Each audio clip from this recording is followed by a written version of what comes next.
Hello again, I'm John Shrader, and welcome to Watch the Media. Lauren Michelson now is 2 years through her stint as a sports reporter at KETV Channel 7 in Omaha, works with one of the stalwarts in Omaha media, Andy Kendi. She covers the Huskers and the Blue Jays and Omaha and high schools and whatever other stories. The anchors mostly on weekends and an extra day during the football season.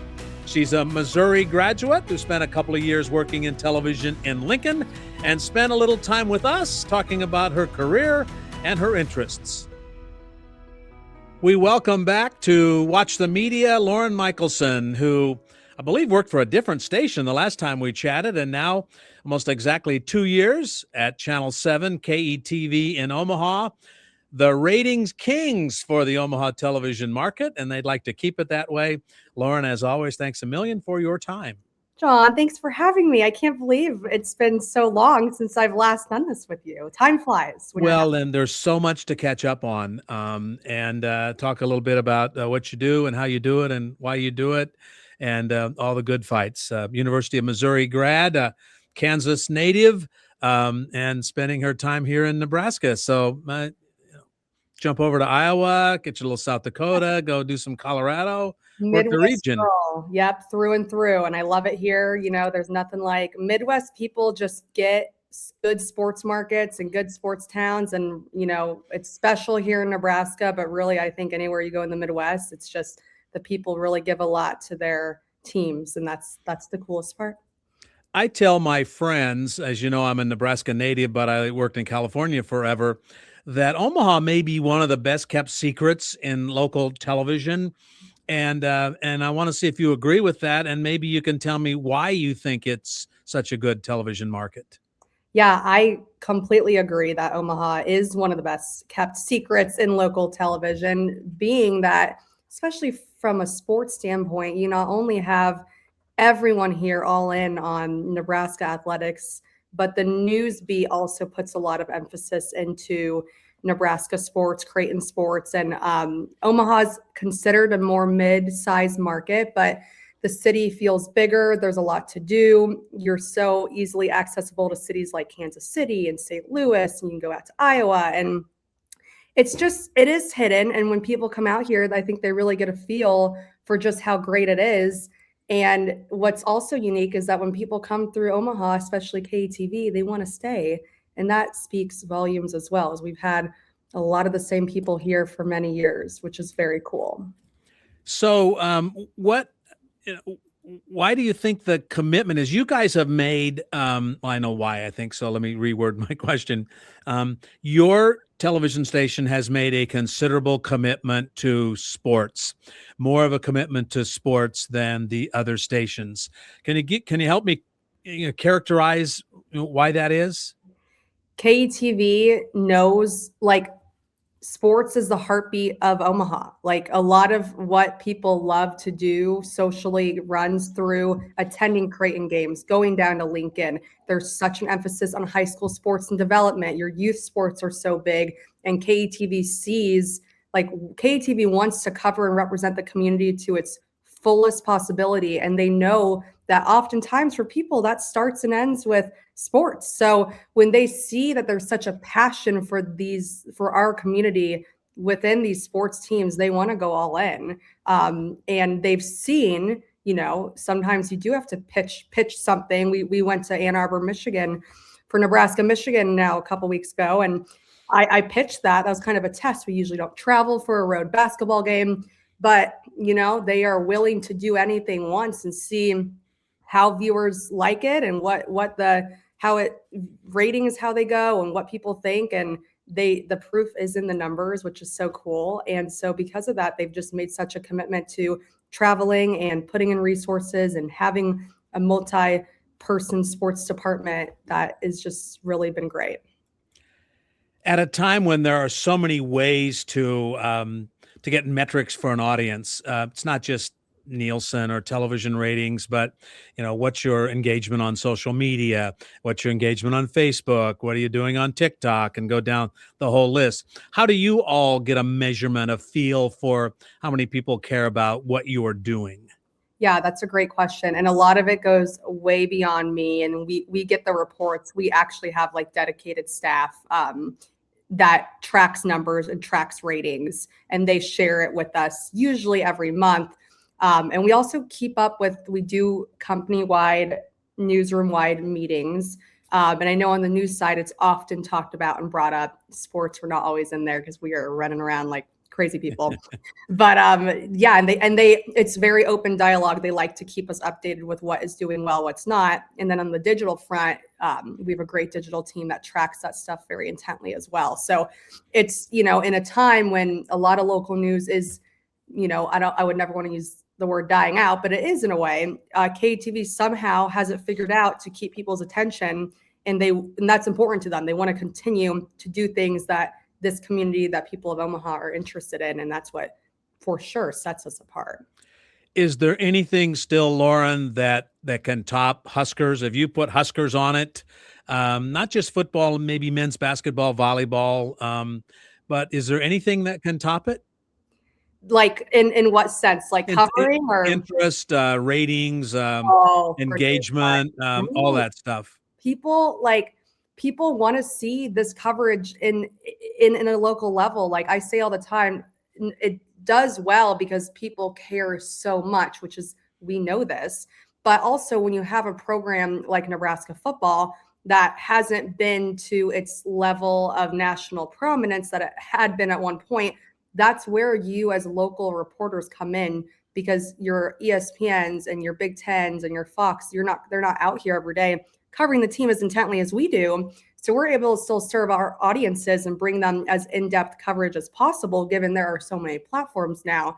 But no, nothing tops Nebraska. Nebraska's number one. You see it. Proof is in ratings and clicks online. It's in when you lead the show with anything Nebraska, people usually stay longer. So you're seeing a lot more sports hits higher up in the show, which is very cool, and just makes it fun. So give me an idea. You're well versed on both what happens in Missouri and what happens in Kansas. Having grown up in Kansas City, a family has gone to both universities. Give our audience an idea of what the intensity is like in Missouri and in Kansas relative to the intensity in Nebraska. Is that a fair question? Yeah, I think so. I think it's, those two markets are so unique because, when you look at Nebraska as a sports town, we have obviously now professional teams with some pro volleyball, but this isn't new. This, like, Nebraska is everything. So it feels a little more familiar. People are all usually collectively cheering on Nebraska or Creighton, throw in Omaha. Kansas City, it's a little bit different because the Chiefs are like everything to those people. So from an intensity standpoint, the passion is there for separate things, but it feels a lot more intentional covering sports here because you do have your number one focus on one thing, whereas in a bigger city, it is spread out depending on what your go-to thing is. I just think there's a reason I've stuck around in Nebraska for a few years now. Like, it's just a special place. And I just think it's the most unique fan base I've ever been around. I think I will ever come across. And it makes it so enjoyable to be at things and see everyone collectively so passionate about one thing. Now, I'm going to give you a disclaimer here with this question, the way I've worded it. So please don't judge me on this question. But this is a line I've used, whether I should or shouldn't, I guess, is a matter of interpretation. But I mean, little old ladies in small towns in Nebraska know who the third string cornerback is, right? How do you then, are you able to tell people in Nebraska some things they don't know? Because that's kind of what our job is. How do you do that? That's a great question. And you know what? Perfect example. My grandfather is in a memory care facility out in Kansas City, and he has befriended a woman from North Platte, Nebraska, who lives and breathes Nebraska athletics. And they're still sharp for right now, just a little, declining slowly. But when they're on, they love to talk sports. And so with Nebraska basketball surge, he'll call me, and me and him and this woman from North Platte will talk about Nebraska basketball, and she knows so much about this team. I try and talk to her about Sam Hoiberg, maybe more niche stats, and she's like, yeah, I saw he is like second in the Big Ten in steals. And I'm like, what? How do you know this? And so the how you make something interesting when people are so in tune to what is going on is, I think, through the storytelling and the connections. Like there's so many outlets covering this team, but we really have an emphasis on being there as often as possible. And, I personally have really gotten to know some of these coaches and players and have been trusted with telling stories and doing things that are not just the everyday press conferences that you can pull out. So I think storytelling is a huge part of it. I think it's a little bit of a lost art right now with how digital has taken a focus, but you can still pivot that to digital and finding like what else is interesting about these teams. But it is a challenge because, they do know the everyday details about these teams, which is what's so cool and honestly makes us work even harder than we would already to deliver something a little bit more unique. Yeah, this is this is an interesting place. And is Omaha, you're a young professional. Is Omaha a good place for young professionals, not just in your business, but is it a good community for young professionals? I think so. I mean, I moved to Lincoln out of college, not knowing anyone, met my people. But I do feel like since moving to Omaha about 2 years ago, I've definitely met a lot more people. I think it's a great place to live and work at any age, but I can only attest for young professionals here. But yeah, it's a great place. I think it's an underrated food and drink scene. Obviously, there's countless games to go to, and they bring in good concerts and there's comedy shows. So I really love living here, and that's part of the reason why I'm sticking around too. It's just a great place. How do you feel after probably 4 or 5 years now in the business? I'm not sure exactly, but about nights, weekends, and holidays. You still cool with that?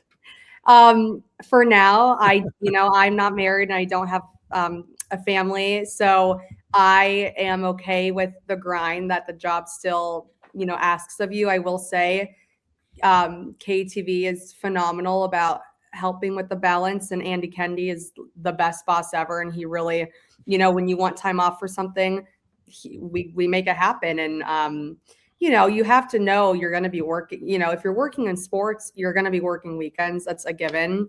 And I know I would never want to take off a big Saturday where there's a lot going on. But if there's a Saturday that maybe some of our teams are on the road and we have the staffing for someone else to be anchoring, they make it happen. And so, yeah, it's a balance. I can't say forever it's going to be good, but it's worth it to be doing this job. I couldn't imagine personally working, at a desk 9 to 5 every day. And so the sacrifice of missing some holidays and missing some time, and people like eyes go big when I tell them I work Saturdays and Sundays, like what? But for me, it works. And that's what matters, I guess. One of the magical things in our business about working Saturdays and Sundays is it's so quiet in the building, is the people who would be in your face are not there. That's a secret that we should keep between us. Very true. Yeah, you get a lot done those days, but if you didn't want to get a lot done, I don't know. As long as we make air, right, and get on TV, I guess what happens. Well, that is the best thing about it, is because no matter what, we are judged by what we do 3 or 4 or 5 minutes at a time, or 2 hours if you're in radio or whatever it is you do. You're judged by that, and you sort of get your contract with the audience renewed every day by doing good work, right? Very true. Yeah, you have to be on. That is probably, one of the hardest parts is like you can't afford to have a day off in this industry. You just kind of have to be, you're sick, you're tired, you're not feeling your best. As a woman, you don't want to put on makeup, you don't want to do your hair. Well, that's the gig you sign up for, and just part of it, unfortunately, which is why when I'm off, this is usually how I'm looking and way more relaxed. But yeah, I mean, you just kind of have to, it's a privilege to do what we do, and you need to honor that every time you step into work. You mentioned Andy Kendi, and I don't know anybody who doesn't like Andy Kendi, and he's popular, and he has been there for a long time, and he's top of the list. What is it that makes Andy so good at what he does on television and off? He is just so authentically himself and just really gets people and athletes, and it just comes natural. And who you see on TV is absolutely who you get in person. And he's just like that in everything he covers, everything he does, and he just makes it look easy. Like, I've learned so much from him in 2 years of working with him and watching him. And he's also not, in a business where there are a lot of egos. He is super selfless and wants to give me opportunities, wants to give others opportunities, and not really in it for anything other than the fact that he loves sports, he loves the business, he loves storytelling, and that's about it. And I don't know how long he's going to do it. I don't know if he's going to do it for another year or two or 10 years. I don't know, but he will leave a big void that minute he walks away. That's for sure. That is certainly true. Yeah, I think he's got some more years in him, but who knows? I know KETV would be very happy to keep him as long as humanly possible. Well, maybe he'll be there long enough to, lose all the hair and, but maybe he'll keep his hair forever. I don't know. When you look back, and again, I sort of alluded to how many years have you been in the TV business now out of college? Yeah, I graduated college in 22 and then moved to Lincoln 2 weeks after. So 4 years. Yeah. Almost 4 years. Mm-hmm. Do you look back at that early stuff and say, oh my God, how bad was she? Horrible. I cannot believe. And in my role in Lincoln, I was a main sports anchor. So I was on air every single night. Just no guidance, no one's supporting me, just really trying to figure it out. And as tough as that was, I am so grateful for it, because it really just gave me confidence that like I can make something happen out of nothing. And now having so much support and so many resources, it's quite remarkable what you can really do. But yeah, that was a tough job out of school. And I did contemplate, is this the right thing for me? Once that ended, and I'm so glad that I stuck with it because I'm so happy. But yeah, looking back at old work, it's like, whoa, I was 22, way in over my head. Sometimes still am. So yeah. So we talk a little bit, Lauren, about the weekends and the nights and the holidays, and for some people that can be sort of a negative. It's sort of the downside of the job. I mean, I spent 35 years in the business, and we raised a family while I was in the business, and everybody in the family was part of it. We were all in the same groove here. So I always looked at it as, this is where the action is. And if I want to be in the action, that's where I'm at. It's a Giants game at night or a 49ers game on a Sunday afternoon. And that's just the way it is. I never felt like it was something that dragged me down. Mm-hmm. And it sounds like maybe you have a pretty good attitude about that. And if that's sort of the one thing or the one set of things that makes the job difficult, what is it that overwhelms that, overcomes that? What are the grand joys about what you do that make you get up and get out of the house in the morning? Oh, so much. Like, it starts with the people. I mean, there's always going to be days where you're going to have an off day and you're not quite feeling it. And that's any job, any person, anywhere. But you step into Pinnacle Bank Arena and you step into the media room and you see Tom Chattel's smiling face and other local TV people, and you're just talking sports and relaxed and having fun. And then, oh yeah, you get to go watch a top 10 matchup, Nebraska, Illinois, and the game's great and there's so many storylines. And then you got to just work through. You're hustling for a 5:30 live shot. You're doing hits. And then all of a sudden you're like, well, 9 hours passed in a blink of an eye. And I mean, the people, it starts with really the people. Every time I've ever felt like this is going to be a longer, tougher day, you walk in and have a conversation. You're just like, oh, this is just great. Like, these people are just what make it, truly. Well, of course, Chattel smiles every day. He's a Missouri grad. Come on, he's one of your people. Exactly. Why do he was one of the first people I met in Nebraska. Like, day 2 on the job, we were waiting on they used to hold the Nebraska football weekly press conferences with Scott Frost in like the hallway concourse area of Memorial Stadium. And it was loud and hot, and we were always waiting on Scott Frost. And Chattel comes over and he's like, "You're a Missouri girl." And that is where our friendship took off, as all great ones do. Commonality there.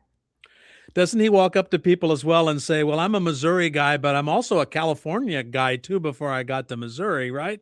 I don't hear a lot of that. No, I know. I haven't heard that one in a while. He kind of keeps that a little under the radar. Yeah, you gotta, know your audience a little bit. You have to be careful. And speaking of audience, I created my own segue and I didn't plan to, but speaking of the audience, when I did what you do several decades ago, it was all about that 10 o'clock show, that 6 o'clock show, or on the coast, it's the 11 o'clock show, or if you're an independent, it might be the 9 o'clock show, whatever it is. But now it's not. I mean, you get good ratings. You get a lot of people watching your shows, probably not as much as you did 10 years ago, but still good. So how many different ways do you have to give the information you have beyond that 3 minutes or that minute and a half package you have on television? Yeah, KETV has really made an effort to prioritize a digital mindset and digital first in a sense, because, you are working on deadline for the shows, but if you can push out we've been really pushing just like casual videos, walk and talk about, show where you are on your phone, connect a mic, and just like get something out there. Like, we're trying to cater to a younger audience that has everything at their fingertips with the phone. And how do you do that? Well, just take the videos on your phone, speak casually. You don't need to be all hoity-toity. I'm a sports anchor, I'm here. Like, just be yourself and be loose and fun and show what you're doing. And that does so well, which is really just part of the age we're in digitally now. So yeah, like 10 years ago, I'm sure it was 4, 5, 6, 10, depending on whatever show you are. And that is the most important thing. Well, now it's like, I'm going to get my thoughts together for the 6 o'clock, cut my soundbite, but let's also like put something on Twitter or X and maybe send some videos to Instagram and Facebook and whatever else, because that is also how you can draw people who are online to watching maybe the 6 o'clock newscast, or someone that's maybe never been someone that likes to watch the news, but could potentially want to tune in for certain coverage. It is a balancing act though, because sometimes you're one man banding it and you're trying to do a lot at one time. Yeah, you're getting worn out by it. You mentioned Instagram, Facebook, the Twitter machine. Is TikTok a place where news consumers are interested? I think so. I have a TikTok. I don't post on it a ton. I will say during the College World Series, I posted a lot of videos just talking about the field and getting to know the teams. And it was fun. It was like almost more research, like it helped me prep for my work on air, and got some videos out there. And I mean, that was like a good little experiment. Like, this kind of resonates with people. People do get their, especially sports news on TikTok, I think. So, I mean, that could be something that, as silly as it seems, I maybe need to do a better job about trying to post on it more. You are, and I think you mentioned your age, but if you graduated from college 4 years ago, people can kind of do the math there.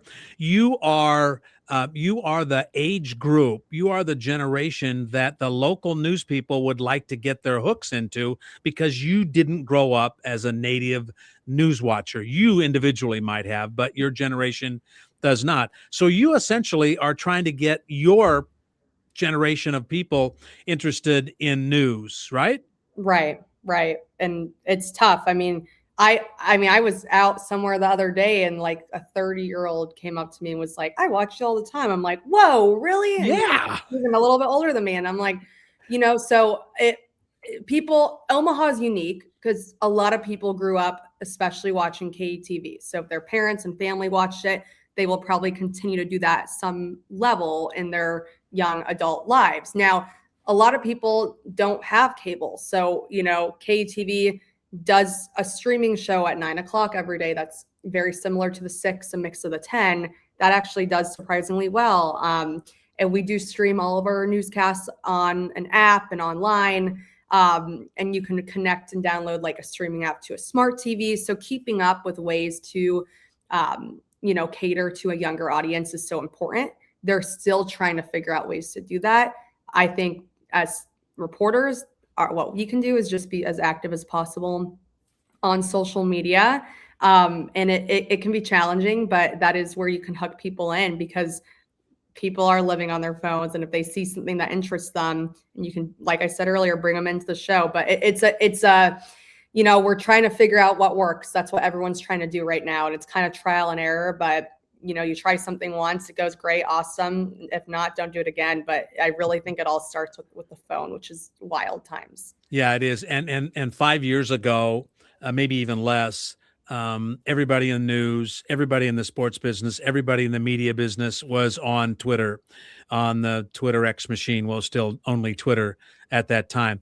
But things have changed a bit. Not only the way Twitter delivers its goods, a little more toxically, frankly. So what is the number one place? What is the one place that you get the most action from, if that's the right word?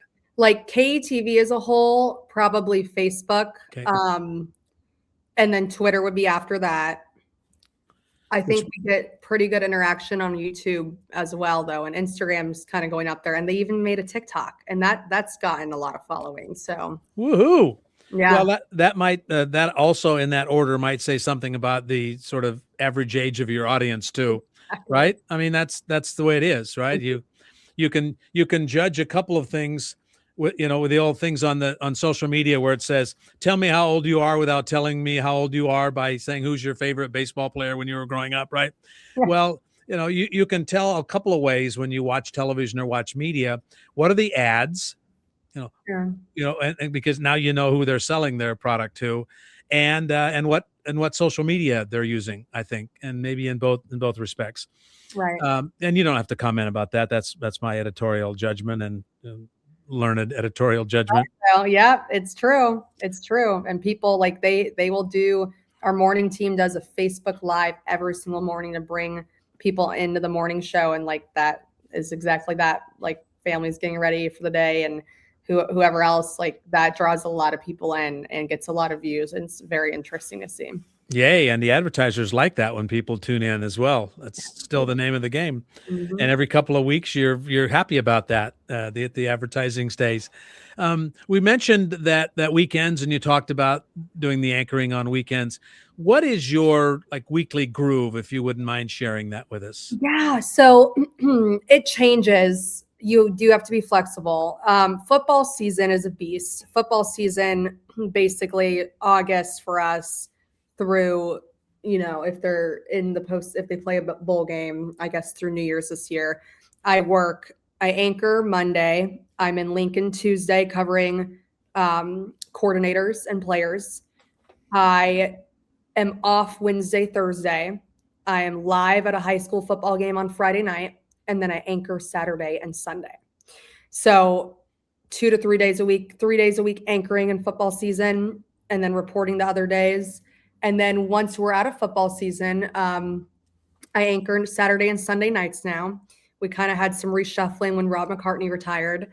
Our weekend crew slid to being full-time Sunday nights as well. Usually I would be off Sunday, Mondays. So that's been a little different, but by no means a bad thing. And then Andy will take some time. We all, this is kind of the time to take it when you can, because March is going to get crazy again. And then, you'll have the College World Series in the summer and postseason baseball and in May, and it just never ends. But so I probably average 2 to 3 days a week anchoring and then reporting the other days, stories or live from a game, whatever it may be. What part of the job do you enjoy the most? Probably, I actually think anchoring is great, but I think it's the easy part. It's not as exciting. And I think I get a little bored sometimes just staying in studio. I'm doing this job because I love meeting people and being at games. So I'd say it's either reporting live at a game, or this week I spent 2 days spent one morning at Omaha men's basketball, their practice, doing a feature story on one of their guards, and then talked to a stud high school athlete at Millard West who's committed to Minnesota for the other day. So the storytelling I still very much love.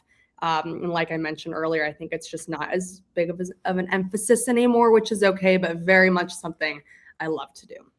Now you are busting the stereotype, the cliche of people who are on television. Oh, I can't wait to in the studio and look in front of the camera and tell everybody that I'm a cool TV. But you think that that's a little less exciting. I know, and I tell people that all the time. They think I'm crazy. Like, don't get me wrong. When you step out into the studio and actually begin anchoring, that is very fun, and you're just being yourself and calling highlights and just, I have a big personality, and I hope viewers can see that. That is fun. It's just, especially in the slower months, I still get asked all the time, a couple questions. One, if I do my own hair and makeup, and I just want to shake you guys, like, yes, I do my own hair and makeup. Who do you think we are? Of course. So yes, we do. And no, we don't get a wardrobe allowance. No. Two, do I write my own scripts and do I edit my own stuff? Yes. Much of the day is writing and editing and listening to sound bites, and you're kind of sitting in one spot for a while, or sometimes you'll pop out to a press conference, come back. That makes the day a little bit better. But I like to be out and about talking to people, and we have fun in the newsroom, and the anchoring part is fun, but there's a lot of other great parts of the job too. Do you remember when you thought, I think I would like to be on television, that maybe this is a real possibility in my life? Yeah. I knew I wanted to do this at a very young age. I remember watching like a KU basketball game when I was like 10 years old. And seeing, I think, probably like Holly Rowe or someone. I thought it was so cool. Like that was her job. And I was never a math person, always very good at writing and reading, as many of us are in this profession. And so when I learned you could make journalism, and specifically sports journalism, a career, I was like all in. Didn't know for sure I wanted to do TV until maybe like senior year of high school. I kind of was like, yeah, I think this is what I want to do. And then when I got to Missouri, I kind of started right away at the local TV station, shooting high school football on Friday nights and giving up my weekends in college to learn this job. There you go. Crazy, but that's what you have to do. And started fill-in anchoring as like a 19-year-old, and learned from my former mentor, Ben Arnett, who tragically actually passed away this football season. But he gave me my first shot, and that I was hooked from the beginning. First time on air, I'm like, oh yeah, this is fun. I can do this. And that was 19 years old. So we've come a long way since then. Yeah, I know there's a lot of us, and I feel the same way. The first time I sat down in a studio, and of course I was nervous as hell. I almost peed my pants. I was so nervous. But then once you start talking, then it's fine. And then you get done with it, and you go, wow, I cannot wait to do that again. I cannot. Yeah. And I felt that way for 45 years. Oh my gosh. I mean, that's such a good point. Yeah. And it's like that every time you wrap up. I love the days where there's a reason to do so many live shots. Like when I was in Ann Arbor, and you're just rushing around. You're live at 4, 5, 6, 9, 10, because it is filling that high of like, this is so, so great. And that feeling when you're done, or even the feeling when you're like, I'm not going to make it even down to my photographer to go live right now because we are running around and it's so late, and you're pushing the envelope just a little bit. But you get it done always. And it is a great feeling. And there aren't many better things that somebody can say to you when they walk up to you and say, not only I watch you on television, but thank you. You did a story on my son, John, and you told his story so beautifully. And you can't buy that kind of respect, that kind of love from the audience, right? Right. Yeah. That's like one of the best parts. Like, yeah, when you do a story that hits home or means a lot to a family, like, you're never expecting anything to hear back, but when they hit you back or send you a note or something, and I'm big on thank you notes. I will oftentimes mail those out when someone shares their story with me, but it is one of the best feelings ever. Well, good. Well, I'm glad you're still enjoying it. I'm glad you survived your first couple of, rocky years, and that things are going so well, and that you'll be around for a while, and thanks for spending some time with us. We appreciate it. John, thanks for having me. It was very fun to talk about all of this. Well, good. And you're always so smiley and friendly and happy, and that's good. I'm glad to see that. So Thank you. I love my job, and I hope it shows. So, well, great. Well, all the best, and thank you, and we'll talk again. awesome. Talk soon. Thanks so much to Lauren Michelson of KETV Channel 7 in Omaha for her time talking a little bit about what she does, why she does it, how she does it, and what keeps her going. We hope you'll join us again next time. I'm John Shrader. This is Watch the Media.